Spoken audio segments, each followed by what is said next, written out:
अरे, आप लोग आ गए? आज तो आप लोग मुझसे पहले आ गए।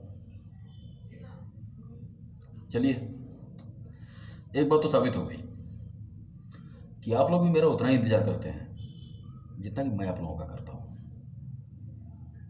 और करेंगे भी क्यों नहीं। अगर मैं आप लोगों से इतना प्यार करता हूँ तो जाहिर है आप लोग भी मुझसे उतना ही प्यार करते होंगे। चलिए, अपनी आज की चर्चा शुरू करते हैं। जैसा कि आप लोगों का आदेश था कि मैं मनमोहन देसाई जी के ऊपर और एक एपिसोड लेकर आऊँ जिसमें हम लोग इस पर चर्चा करें कि उनके कलाकारों से संबंध कैसे थे, वो काम कैसे करते थे। तो चलिए अपनी चर्चा हम शुरू करते हैं।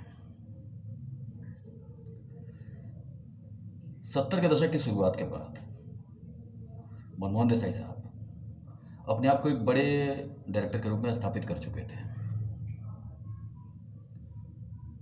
सच्चा झूठा ब्लॉकबस्टर हुई, उसके बाद भाई हो तो ऐसा, रामपुर का लक्ष्मण, दोनों ही फिल्में सुपरहिट हुई, दोनों सिल्वर जुबली फिल्में थी। इसके बाद मनमोहन देसाई ने एक साथ बैक टू बैक 5 फिल्में बनाने का फैसला किया।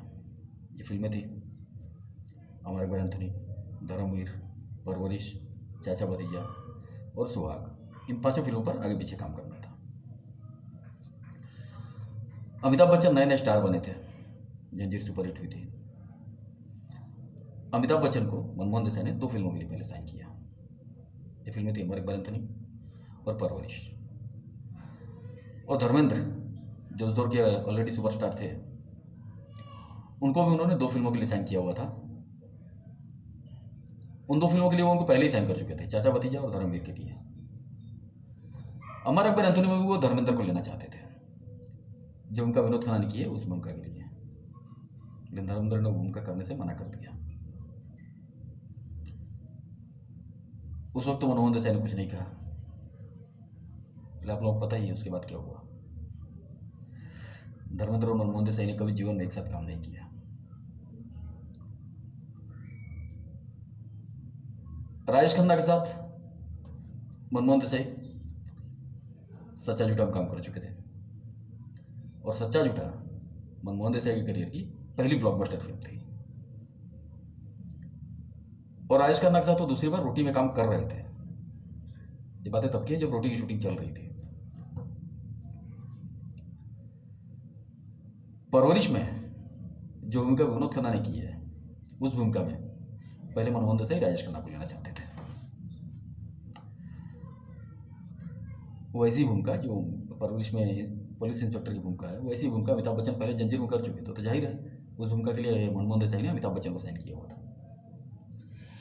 लेकिन जो नकारात्मक भूमिका है, यानी जो उनका विनोद खन्ना ने की है, उस भूमिका के लिए वो राजेश खन्ना को लेना चाहते थे। राजेश खन्ना, ये शायद 73 या 74 के आसपास की बात है। राजेश खन्ना तो अपने पीक पर थे, सुपरस्टार थे, और अमिताभ बच्चन नए नए स्टार बने थे। राजेश खन्ना मनमोहन देसाई के साथ एक ब्लॉकबस्टर दे भी चुके थे। तो राजेश खन्ना ने मनमोहन देसाई से कहा कि अब मैं वो भूमिका करना चाहता हूँ जो अमिताभ बच्चन कर रहे हैं, यानी पुलिस इंस्पेक्टर वाली भूमिका। अब ये भूमिका अमिताभ बच्चन को दे दीजिए, मुझे उस भूमिका में ले लीजिए। अमिताभ बच्चन इसके लिए तैयार भी थे, वो कोई भूमिका करने के लिए तैयार थे। लेकिन इसके बाद जो हुआ, राजेश खन्ना ने उसकी उम्मीद भी नहीं की होगी। ये वो समय था जब हर प्रोड्यूसर, हर डायरेक्टर राजेश खन्ना के हर तरह के नखरे उठाता था। फिल्म में वही होता था जो राजेश खन्ना चाहते थे, लेकिन यहाँ उसका उल्टा हुआ। मनमोहन देसाई ने राजेश खन्ना को फिल्म से बाहर कर दिया। काश राजेश खन्ना उस वक्त समय की नजाकत को समझ गए होते, तो शायद उनके करियर की तस्वीर कुछ और होती। इसकी उम्मीद राजेश खन्ना नहीं की थी, लेकिन कोई बात नहीं, राजेश खन्ना ने कोई जवाब नहीं दिया, वो फिल्म से बाहर हो गए और उनकी जगह विनोद खन्ना आ गए। इस फिल्म को कोई फर्क नहीं पड़ा, परवरिश रिलीज हुई और परवरिश सुपरहिट फिल्म हुई। लेकिन इसके बाद भी राजेश खन्ना समय की नजाकत को नहीं समझे थे, क्योंकि उनके साथ दोबारा भी यही हुआ। जब मनमोहन देसाई ने सुहाग शुरू की थी, सुहाग में भी मनमोहन देसाई राजेश खन्ना और अमिताभ बच्चन की जोड़ी को लेना चाहते थे। अमिताभ बच्चन को राजेश खन्ना, मनमोहन देसाई वही भूमिका देना चाहते थे जो उन्होंने की है, और राजेश खन्ना को वो भूमिका देना चाहते थे जो शशि कपूर ने की है, और जो राजेश खन्ना के लिए सुटेबल भी थी। लेकिन यहाँ भी राजेश खन्ना ने वही हरकत की। मनमोहन देसाई जब उनके पास ये प्रस्ताव लेकर गए तो राजेश खन्ना ने फिर वही बात की कि आप मुझे वो भूमिका दीजिए जो अमिताभ बच्चन कर रहे हैं, और ये रोल जो आप मुझे ऑफर कर रहे हैं वो अमिताभ बच्चन को दे दीजिए। मनमोहन देसाई तो मनमोहन देसाई थे। फिल्म की स्क्रिप्टिंग क्या वक्त थी, मनमोहन देसाई के दिमाग में फिल्म की पूरी तस्वीर होती थी, और कौन किस भूमिका में फिट बैठेगा, कौन क्या करेगा, इस बात की पूरी तस्वीर उनके दिमाग में होती थी। मनमोहन देसाई ने राजेश खन्ना का प्रस्ताव ठुकरा दिया और राजेश खन्ना को फिल्म के बाहर कर दिया, और उस भूमिका में आ गया शशि कपूर। अब लोग खुद सोचिए कि अगर राजेश खन्ना ने परवरिश और सुहाग की होती तो उनका करियर कैसा होता।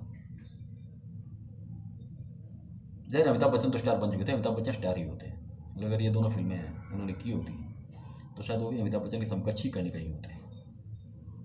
नहीं, उन्होंने सारे प्रस्ताव ठुकरा दिए, और उसके बाद उन्होंने किन फिल्मों में काम किया है ये आप सबको पता है। खैर, ये तो बात हुई राजेश खन्ना की।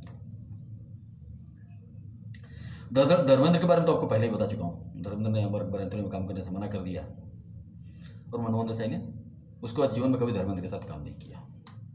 अब चलते हैं आगे। 4 फिल्में 1977 में रिलीज हुई थी, धर्मवीर, अमर अकबर एंथोनी, परवरिश और चाचा भतीजा।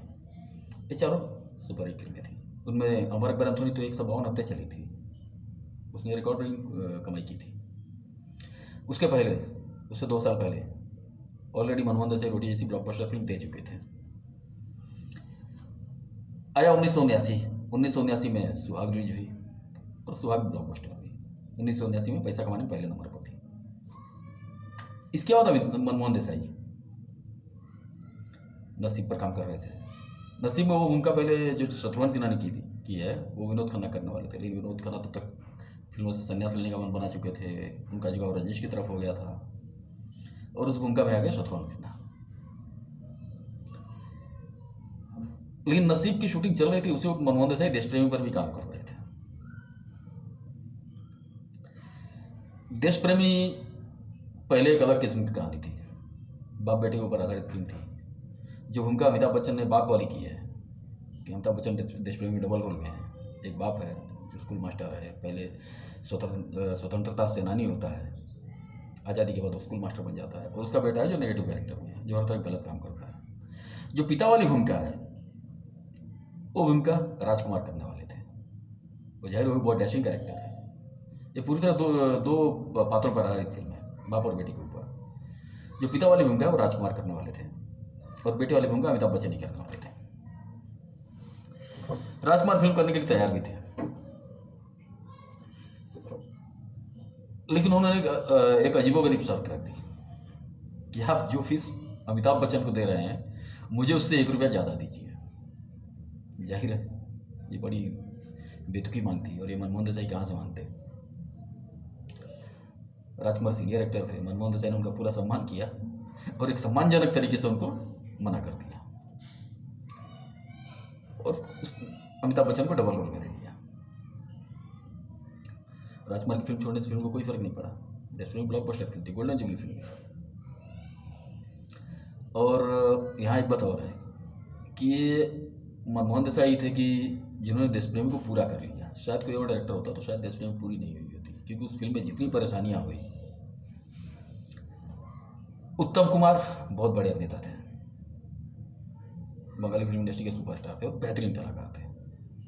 मनमोहन देसाई ने जीवन में उनके साथ काम नहीं किया था, लेकिन उनके बहुत बड़े फैन थे मनमोहन देसाई, और जीवन में एक बार काम करना चाहते थे। तो ये मौका उनको देश प्रेमी में मिला। देश प्रेमी जो बंगाली का कैरेक्टर है उसमें उन्होंने उत्तम कुमार को साइन किया, और वो भूमिका पहले बहुत बड़ी थी और बहुत बेहतरीन भूमिका थी, बहुत चैलेंजिंग रोल था। लेकिन शायद उत्तम कुमार ने कुछ 4 या 5 दिन ही शूटिंग की होगी, तब तक उनका देहांत हो गया। ये 1980 की बात है, और वो पूरी फिल्म में आपको दिखाई देते हैं, ये सिर्फ मनमोहन देसाई कर सकते थे। जितने डायलॉग वाले पर्सन थे उसमें से डायलॉग काटने पड़े, लेकिन वाइड एंगल में आपको हर जगह वो दिखते हैं। 4 या 5 दिन शूटिंग करने के बाद उत्तम कुमार का देहांत हो गया। शायद कोई दूसरा डायरेक्टर होता तो उतने सीन रीशूट करता और कैरेक्टर दूसरे एक्टर को ले लेता। लेकिन मनमोहन देसाई उत्तम कुमार का इतना सम्मान करते थे कि उन्होंने उत्तम कुमार को फिल्म से बाहर नहीं किया। जितने उत्तम कुमार के बाकी के सीन्स हैं वो सारे सारे वाइट में शूट किए, उनकी जगह डुप्लीकेट को रखा। उनके यूनिट में कोई मेकअप मैन था जिसके शरीर की बनावट उत्तम कुमार की जैसी थी, तो वो सारे सीन्स उसने मनमोहन देसाई ने इस मेकअप मैन को वैसा गेटअप देकर वाइट में शूट कर लिए। और डायलॉग जो डायलॉग पोर्शन है वहाँ से हटा दिया और बाकी डायलॉग इन दोनों के ऊपर, जो बाकी दो प्रेमनाथ साहब हैं जिन्होंने साउथ इंडियन का रोल किया है, और शम्मी कपूर साहब जो पंजाबी की भूमिका में है, इनके साथ शूट किए। कुछ डायलॉग्स उनके उठा करके परीक्षित साहनी को दे दिए थे जो गुलाम अली की भूमिका में थे। नो अपना काम मनमोहन देसाई निकाल दिया और कहीं ये पता नहीं चलता है फिल्म देखने के बाद कि उत्तम कुमार इतने कम सीन शूट करने के बाद उत्तम कुमार का देहांत हो गया है। ये मनमोहन देसाई कर सकते थे। और एक घटना हुई थी जो पुलिस इंस्पेक्टर वाली भूमिका है जो नवीन निश्चल ने की है। वो भूमिका शत्रुघ्न सिन्हा करने वाले थे, विनोद खन्ना करने वाले थे, वो दोनों नहीं कर पाए और उसमें नवीन निश्चल आए। वो एक बड़ा स्ट्रॉन्ग कैरेक्टर था, बड़ा लंबा रोल था। लेकिन कुछ बातें हुई कि शत्रुघ्न सिन्हा करने वाले थे, उन्होंने भी मना कर दिया। कुछ अमिताभ बच्चन के साथ उनके संबंध खराब होने लगे थे। उसके बाद विनोद खन्ना से बात हुई, विनोद खन्ना तैयार थे, लेकिन उनका झुकाव राजेश की तरफ हो गया था और वो भी फिल्म से बाहर हो गया। और इस कद का कोई दूसरा अभिनेता नहीं मिलने के कारण उस भूमिका को थोड़ा छोटा किया गया और वो अमिताभ बच्चन के कहने पर नवीन निश्चल को लिया गया, क्योंकि नवीन निश्चल की आर्थिक स्थिति उस समय बहुत खराब थी और अमिताभ बच्चन ने नवीन निश्चल की मदद करने की खातिर वो रोल उनको दिलवाया। नवीन निश्चल उस भूमिका में आ गए। लेकिन अब फिल्म देखें तो आपको कहीं ये पता नहीं चलेगा कि ऐसा कुछ हुआ है। सब कुछ मनमोहन देसाई ने इतनी सफाई से किया है कि कहीं कुछ पता नहीं चलता और कहीं ऐसा नहीं लगता स्क्रिप्ट में कोई छेड़छाड़ आपको नहीं दिखाई देगी। जीनियस तो मनमोहन देसाई। फिर आगे बढ़ते हैं। नसीब रिलीज हुई, ब्लॉकबस्टर हुई। देश प्रेमी रिलीज हुई, गोल्डन जुबली फिल्म साबित हुई। उसके बाद आया 1983 और नसीब की शूटिंग खत्म करने के बाद मनमोहन देसाई इस पर काम करना शुरू कर चुके थे, कुली की स्टोरी के ऊपर और कुली की म्यूजिक के ऊपर। मनमोहन देसाई मोहम्मद रफ़ी के बहुत बड़े फैन थे।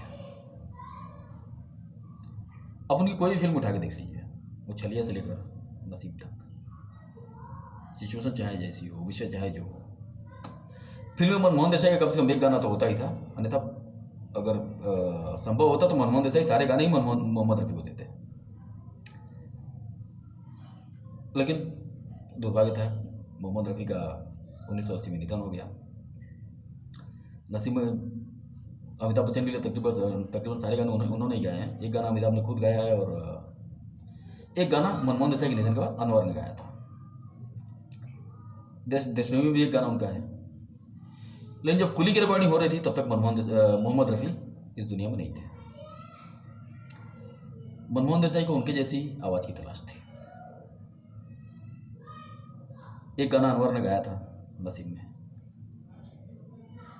और उस दौर में मोहम्मद रफ़ी की आवाज़ से मिलते जुलते जितने गायक थे, एक अनवर ही ऐसे थे जिनकी आवाज़ सबसे ज़्यादा मोहम्मद रफ़ी से मैच करती थी।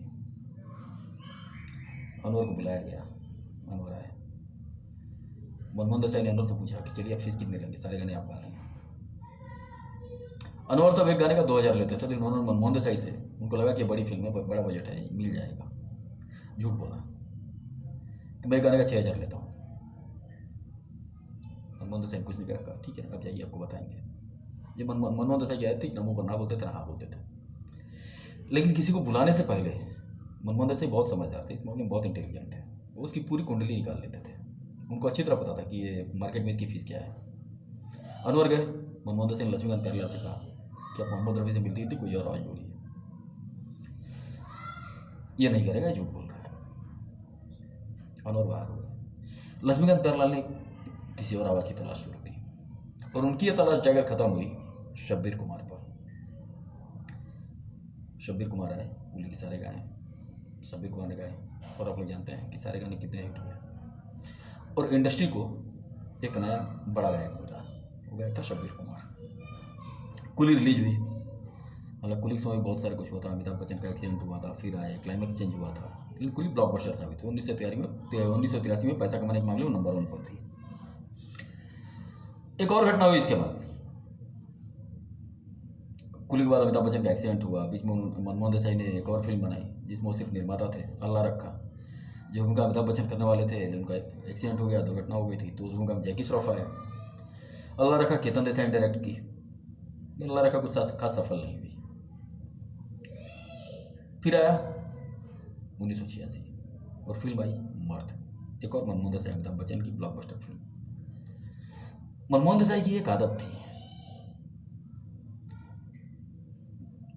वो चाहे कोई कलाकार हो, कोई टेक्नीशियन हो, कोई भी हो, वो किसी को बुलाते, उसकी मार्केट की फीस है उससे कुछ ज़्यादा देते, क्योंकि उनका ये मानना था कि मैं अपने अभिनेताओं से, अपनी अभिनेत्रियों से, अपने टेक्नीशियन से, दूसरे लोगों से ज़्यादा काम करवाता हूँ। वो बहुत मेहनत से काम करवाते थे। मनमोहन देसाई बहुत हैक्टिक शूट करते थे और बहुत ज़्यादा काम कर, खुद भी बहुत मेहनत करते थे, और हर, चाहे वो कलाकार हो या टेक्नीशियन हो, सबसे बहुत मेहनत करवाते थे और पैसे भी उसी तरह देते थे। वो पैसे तो ज़्यादा देते थे, लेकिन उतना ही डेडिकेशन अगले से एक्सपेक्ट करते थे। उनकी अपेक्षा हमेशा ये होती थी कि जो मेरे साथ काम कर रहा है वो अपना पूरा समर्पण मुझे दे, पूरी मेहनत से काम करे। वो चाहे अभिनेता हो या कोई टेक्नीशियंस हो। एक्टर को भी साइन करने के बाद मनमोहन देसाई से 3-4 बार मीटिंग करते थे और स्टोरी नरेट ऐसे करते थे कि कब वो अभिनेता या अभिनेत्री उस किरदार में पूरी तरह घुस जाता था, उसको खुद नहीं पता चलता था। उनकी फिल्मों में आप कलाकारों का अभिनय देख के पता लगा सकते थे। हर कलाकार ने मनमोहन देसाई फिल्म में अपने जीवन का बेहतरीन अभिनय किया है, और यही वो टेक्नीशियन के साथ करते थे। लक्ष्मीकांत प्यारेलाल उसके पहले लगभग उनकी 7-8 फिल्मों का संगीत दे चुके थे, और मर्द का भी संगीत वही दे रहे थे। एक मीटिंग के लिए उन्होंने लक्ष्मीकांत प्यारेलाल को बुलाया अपनी म्यूजिक के ऊपर। पहले 1-2 मीटिंग हो चुकी थी, लेकिन फिर एक मीटिंग के लिए लक्ष्मीकांत प्यारेलाल ने मना कर दिया। ये बात मनमोहन देसाई के दिल पर लग गई। लक्ष्मीकांत प्यारेलाल फिल्म से बाहर हो गए और उनकी जगह आ गए पहली बार अन्नू मलिक। उसको अन्नू मलिक ने और 2 फिल्मों का मनमोहन देसाई के बैनर के साथ और 2 फिल्मों में काम किया, मर्द के बाद गंगा जमुना सरस्वती और तूफान। खैर, ये तो थी कुछ बातें मनमोहन देसाई के बारे में। अगले एपिसोड में किसी और हस्ती पर ऐसी चर्चा होगी। तब तक के लिए नमस्कार, धन्यवाद।